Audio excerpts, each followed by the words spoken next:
Hello नमस्कार दोस्तों, मेरा नाम है रवि कुमार तिवारी। आपके अपने YouTube चैनल द इंस्पायर में आपका दिल की गहराइयों से स्वागत है। दोस्तों, सदैव कहा जाता है कि आगे बढ़ना है तो अच्छी पुस्तकें पढ़ना ज़रूरी है और पुस्तकें हमारी सबसे अच्छी मित्र होती हैं।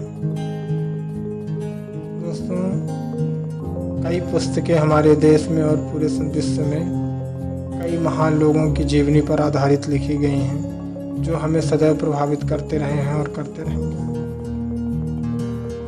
दोस्तों, हर महान व्यक्ति का आचरण भी महान होता है और वो जीवन की छोटी छोटी घटनाओं से कुछ न कुछ सीख लेता रहता है, जिसके फलस्वरूप वो हमें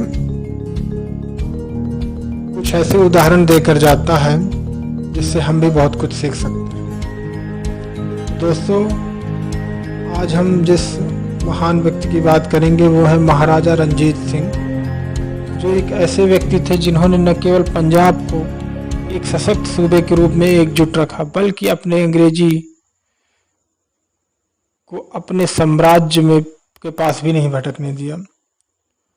दोस्तों, रणजीत सिंह जी का जन्म सन 1780 में गुंजरवाला, जो कि अब पाकिस्तान में है, संधवालिया महाराजा महासिंह के घर हुआ था। दोस्तों, छोटी सी उम्र में चेचक की वजह से महाराजा रणजीत सिंह जी की आंखों की रोशनी चली गई थी। वे महज 12 साल के थे जब उनके पिता चल बसे और राजपाट का सारा बोझ उन्हीं के कंधों पर आ गया।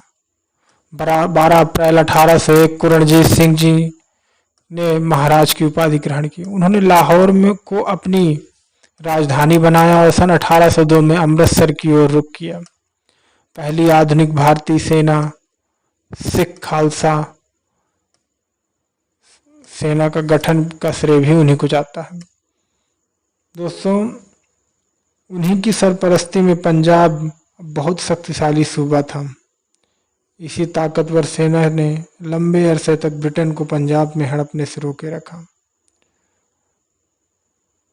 दोस्तों, जिसकी की तस्दीक ब्रिटिश इतिहासकार J.T. विलियन के मुताबिक अगर वह एक पीढ़ी पुराने होते तो पूरे हिंदुस्तान को ही फतेह कर लेते। ये महाराजा रणजीत सिंह के बारे में ब्रिटिश इतिहासकार का कहना था। महाराजा रणजीत सिंह खुद अनपढ़ थे, लेकिन उन्होंने अपने राज्य में शिक्षा और कला को बहुत प्रोत्साहन दिया। दोस्तों, महाराजा रणजीत सिंह के बारे में और भी कई रोचक बातें हैं, जिनमें से एक बात और ये है कि अमृतसर में सोने का जो स्वर्ण मंदिर कहा जाता है वो उन्हीं की बदौलत था, क्योंकि स्वर्ण का सारा काम उन्होंने ही कराया था। अमृतसर साहिब गुरुद्वारों में बेशकीमती हीरा कोहिनूर, महाराजा कोहिनूर, जो आज ब्रिटेन में है और इसके लिए भारत सरकार काफ़ी जद्दोजहद कर रही है, वो कोहिनूर महाराजा रणजीत सिंह के खजाने की ही रौनक था। सन 1839 में महाराजा रणजीत सिंह का निधन हो गया था। उनकी समाधि लाहौर में बनाई गई, जो आज भी वहाँ कायम है। दोस्तों, महाराजा रणजीत सिंह उनकी मौत के साथ ही अंग्रेजों को पंजाब में शिकंजा कसना शुरू हो गया था। अंग्रेज सिख युद्ध के बाद 30 मार्च 1849 के दिन पंजाब को ब्रिटिश साम्राज्य का अंग बना लिया गया था। साथ उनके जीते जी पंजाब तो कभी नहीं बन सका, लेकिन उनके मरते ही ब्रिटिश साम्राज्य में इसको शामिल कर लिया गया और कोहिनूर महारानी विक्टोरिया के हुजूर में पेश कर दिया गया। सन 1837 में महाराज रणजीत सिंह ने काशी विश्वनाथ मंदिर को 1 टन सोना दान किया था, जिससे उनके ऊपरी भाग का स्वर्ण पत्र जड़ा गया, जो आज आप वहाँ सोने का जो शिखर देखते हैं वो भी महाराजा रणजीत सिंह जी की ही देन थी।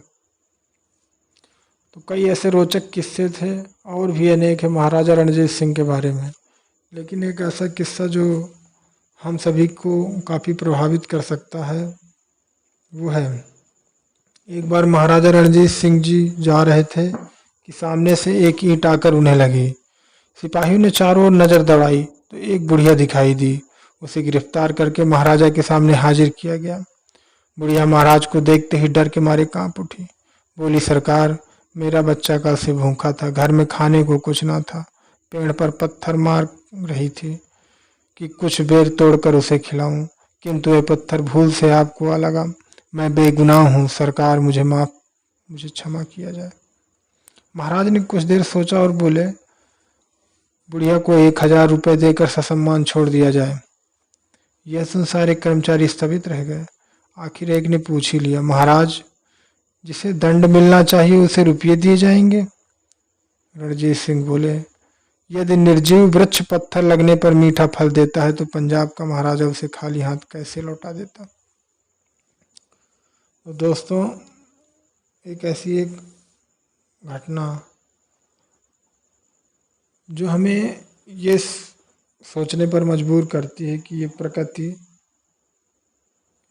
जो हमें बिना कुछ लिए सदैव देती रहती है, तो हम जब कुछ देते हैं तो ये कहते हैं हमने दिया, जबकि ऐसा नहीं है।